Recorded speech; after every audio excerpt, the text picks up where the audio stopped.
नमस्कार मंडळी, राजमाता चॅनलमध्ये तुमचे खूप खूप स्वागत आहे. तर 17 ऑगस्टला नागपंचमी आहे आणि त्यानिमित्त आमच्या खानदेशामध्ये खीर आणि कानोले केले जातात. तर ते कसे बनवतात चला सांगते. तर त्या दिवशी तव्याचा वापर करत नाही, काही तळत देखील नाही. श्रावण उकडावा असे तुम्ही ऐकलेच असेल, ही प्रचलित म्हण आहे. तर त्याप्रमाणे इथे या दिवशी खीर आणि कानोले केले जातात.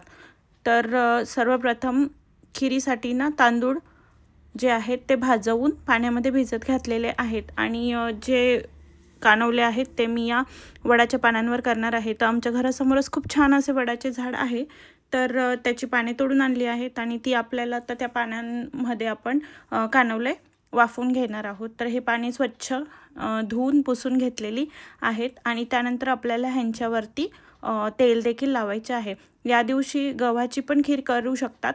काही जण या दिवशी भात खात नाही म्हणून ते गव्हाची खीर बनवतात. तर गहू ओलवून घ्यायचे, मिक्सरमधून काढायचे आणि कुकरमध्ये त्याच्या 2 ते 3 शिट्ट्या घ्यायच्या, तरी देखील छान गव्हाची खीर तुम्ही बनवू शकतात. त्यानंतर इथे आम्ही मिक्सरमधून जे आहे ते भिजवलेले तांदूळ आहे त्याचे वाटण करून घेतलेले आहे आणि इकडे पीठ मळायला घेतले होते आईने. तर कानोल्यांसाठी आपण जसे गव्हाचे पीठ मिळतो तसेच पीठ मळायचे आहेत आणि त्यामध्ये आपल्याला थोडेसे चिमूटभर मीठ देखील घालायचे आहे. इकडे गॅसवर कानोल्यांसाठी आपण आधण ठेवून घेतलेले आहे. मस्त मोठ्या भांड्यामध्ये पाणी गरम करत ठेवायचे आणि ही जी चाळणी आहे ह्यावर आपल्याला कानोले जे आहेत ते वाफून घ्यायचे आहेत. तर त्यासाठी काय केले, याच्यावरती मस्त तेलाचे ग्रीसिंग करून घेतले आणि हे मळलेले पीठ आता आपले रेडी झालेले आहे. तर आपण हे जे पाणी आहेत ह्यांना आपण आता स्वच्छ पुसलेले आहेत. तर आपण याला वरून तेल लावून घेऊया. तुम्ही बघू शकता एक एक करून मी आता सर्व पानांना जे आहे हे तेलाने ग्रीसिंग करून घेणार आहे. कारण याचा वापर आपल्याला वाफेवर कानोले शिजवण्यासाठी देखील होतो आणि त्याचप्रमाणे जे आहे ते आपले कानोले याला चिकटत देखील नाही, कारण आपण गव्हाचे पीठ आहे त्याच्यापासून हे कानोले बनवत आहोत. तर एक एक करून सर्व यांना आपण पानांना आपण तेल लावून घेतलेले आहे आणि आता मी जे आहे कानोले लाटायला घेणार आहे. आमच्या लहानपणी मस्त आम्ही नागपंचमीच्या दिवशी वारुळाची पूजा करायला जायचो. छानपैकी झोके देखील खेळले जायचे. गावाकडे अजूनही वारुळाची पूजा करतात आणि त्याचप्रमाणे झोके देखील खेळतात. पण शहरात आपल्याला हे काही आत्ता पाहायला भेटत नाही. पण आपण आपल्या परंपरा जपल्या पाहिजेत. आपले पदार्थ ज्या त्या सणावारानुसार करून पाहिले पाहिजे, म्हणजे मुलांना देखील ही गोष्ट शिकायला मिळते. तर आता मी हा पिठाचा गोळा करून घेतला आहे आणि याच्यापासून आता आपण कानवले लाटून घेऊया. जसं आपण पोळीला लाटतो त्याप्रमाणे छोटा गोळा घेतला आहे आणि आता लाटून घेत आहे आणि व्यवस्थित आपल्याला पाहिजे तेवढा गोलाकार आकार झाला की याला आपल्याला तेल लावून फोल्ड करून घ्यायचे. तुम्ही बघू शकता व्हिडिओमध्ये छोटे छोटे लाटायचे आहेत. जास्त मोठे लाटले की पुन्हा ते जाड थर होईल आणि त्याला उकडायला वेळ लागेल, म्हणून आपण अशा प्रकारे करून घ्यायचे आणि त्याला मध्ये आपल्याला पहिले तेल लावायचे आहे. तेल लावल्याने एक एक पदर व्यवस्थित राहतो आणि चिकटत नाही, म्हणून आपण ह्याला तेल लावून घेतले. लहानपणी या दिवशी आम्ही साड्या देखील नेसायचो आणि भरपूर ताट भरून सर्व लाह्या दूध वगैरे घेऊन आम्ही वारुळाची पूजा करायला जायचो आणि तिथे मेहंदीचे झाडं होते आसपास. तर आम्ही ती मेहंदी पण तिथून पानं तोडून आणायचो आणि ती वाटून नंतर हाताला वगैरे लावण्याचा प्रयत्न करायचो. तेव्हा काही तसे जमायचे नाही, पण लहानपणी समजत नाही म्हणून आपण असे काही खेळ करत असतो.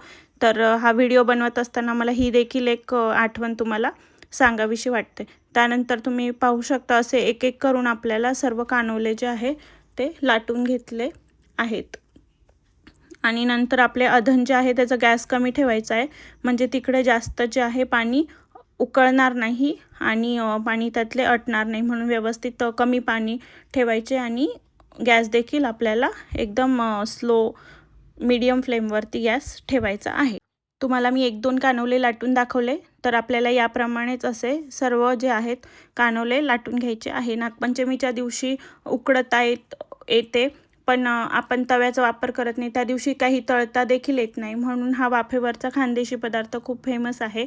आमच्या इथे खानदेशात घराघरामध्ये नागपंचमीच्या दिवशी खीर आणि कानोलेच केले जातात. चपाती वगैरे कोणी करत नाही आणि त्याचप्रमाणे आता आपण इथे ठेवून घेतले आहे एक एक कानोले असे करून सर्व प्रकारे 7-8 कानोले आम्ही केले तेवढे पूर्ण लाटून आता माझे तयार झालेले आहेत आणि पानाला जे तेल लावले आहे त्यावर आपण आता हे कानोले ठेवायचे आणि तुम्ही बघू शकता तेवढे आमचे सगळे कानोले रेडी झालेले आहेत। ताट खूपच सुंदर दिसत होते कारण त्या पानांमुळे जे आहे ताटाला खूप छान लुक आला होता आणि पान तुम्ही खाण्याचं कोणतेही पान वापरू शकता। जर तुम्हाला जवळपास वडाचे झाड अवेलेबल नसेल किंवा वडाचे पान अवेलेबल नसतील तर तुम्ही केळाचे पान वापरू शकता, बेलाचे पान वापरू शकता। खाण्यासाठी जे योग्य आहेत ते कुठल्याही पानावर तुम्ही वाफवून घेऊ शकता। तर आता आपले अधन जे आहे ह्याच्यातनं वाफ येऊ लागली आहे, तुम्ही बघू शकता। तुम्हाला या चाळणीच्या कडेला वाफ दिसत असेल तर आता आपण या वाफेवरती आपले कानवले शिजवून घेऊया। तर एक एक करून आता यामध्ये आपण हे कानवले जे आहेत आपले ते रचून घेऊयात। व्यवस्थित सर्वांना वाफ लागेल अशा प्रकारे रचून घ्यायचे आहेत। ही चाळणी खूप चांगली आहे, तुम्ही अशी चाळणी नक्की घेऊ शकता कारण त्याच्या चारी बाजूंना देखील जे होल आहेत त्यातून वाफ व्यवस्थित येते। म्हणून तुम्ही हे कानवले जे आहेत अशा चाळणीमध्ये, कानवलेच नाही आळूच्या वड्या वगैरे वाफवण्यासाठी ही चाळणी खूप उपयुक्त आहे। जर तुम्हाला कुठे भेटली तर नक्की घ्या। त्यानंतर आपण झाकण ठेवलेले आहे आणि आता कानवले होत आलेले आहेत, तुम्ही बघू शकता।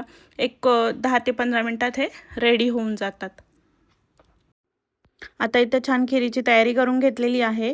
किसलेले खोबरे घेतलेले आहे, त्यानंतर आईने बनवलेला एक मसाला घेतला आहे। हा खूप छान मसाला आहे, याची रेसिपी देखील मी तुम्हाला नक्की शेअर करेल आणि हा मल्टीपर्पज मसाला आहे। हा खूप पदार्थांमध्ये आपल्याला वापरता येतो, रव्यामध्ये, गोड रव्यामध्ये, त्याचप्रमाणे चहामध्ये, असे विविध पदार्थांमध्ये आपण हा मसाला वापरू शकतो। तर याची रेसिपी देखील मी तुम्हाला नक्की सांगेल। सुंठ पावडर घेतलेली आहे, बदाम आणि काजू घेतलेले आहेत, ते स्वच्छ धुवून घेतले आहेत कारण आपल्याला जे आहे ते कट करून बारीक काप करून टाकायचे आहे। तुमच्याकडे जर ते बारीक कट करण्यासाठी काही अवेलेबल असेल तर त्याने देखील कट करू शकता, पण आम्ही असे चाकूनेच इथे बारीक काप करून घेतलेले आहेत काजू बदामाचे। आणि त्यानंतर आपल्याला हे सर्व जे आहे हे छान तुपामध्ये जे आहे सर्व तळून घ्यायचे आहे, परतून घ्यायचे आहे। त्यानंतर इथे आपले कानोले रेडी झाले आहे। फक्त 10 ते 15 मिनिटामध्ये छान असे कानोले वाफवून होतात। तर कानोले रेडी झाले, गॅस बंद केला आणि साईडला काढून घेतले। त्यानंतर आता आपण खीर बनवूया। त्यासाठी कढई तापत ठेवली, यामध्ये छान गाईचे साजूक तूप जे आहे ते वापरले आहे। यामध्ये आपल्याला आता काजू बदाम जे आहे हे परतवून घ्यायचे आहे। तर सर्वप्रथम आपण बदाम टाकत आहोत आणि त्यानंतर व्यवस्थित हे मिक्स करून घ्यायचे आहेत बदाम। तूप व्यवस्थित सर्व बदामांना लागले पाहिजे आणि छान तांबूस रंग येईपर्यंत आपल्याला हे तेलात तुपामध्ये फ्राय करून घ्यायचे आहे। त्याच्यानंतर बदाम परतत आले की आपण यामध्ये काजू घालूयात आणि काजू देखील अशाच प्रकारे छान तांबूस रंग येईपर्यंत परतून घेतले आहे। त्यानंतर खोबरे घातले, खोबरे पण व्यवस्थित जे आहे हे तुपामध्ये परतून घ्यायचे, जळणार नाही याची काळजी घ्यायची आहे। सर्व पदार्थ जे आपल्याला छान तांबूस रंगामध्ये तुपात परतवून घ्यायचे आहे आणि याला जळणार नाही याची काळजी घ्यायची आहे। हे सर्व तुम्ही मंद गॅसवरच परतवून घ्या तुपामध्ये।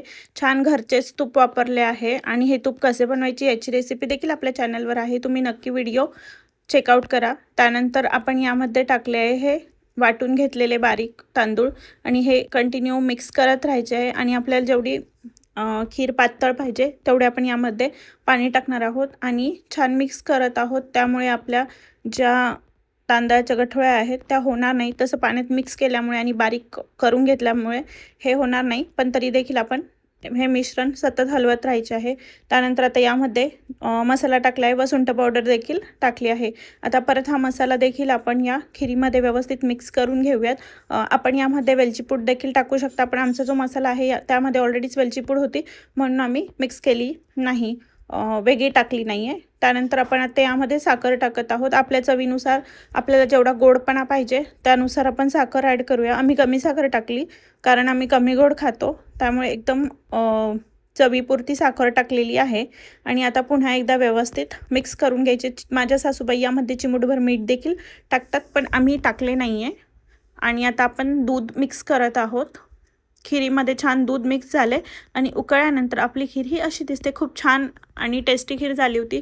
त्याचबरोबर कानोले देखील खूप छान लागत होते आणि खीर कानोले हे जी आपली पारंपरिक चव आहे ही खूप छान आहे आणि आपल्या नागपंचमीची पारंपरिक जी डिश आहे ही तुम्ही नक्की ट्राय करा। त्याबरोबर मी हे डांगराची भाजी देखील ठेवली होती। तुम्ही कुठलीही सुकी भाजी करून खाऊ शकता आपापल्या भागाप्रमाणे, जे तुम्ही नेहमी खातात तसे बनवून खाऊ शकता। तर धन्यवाद मंडळी।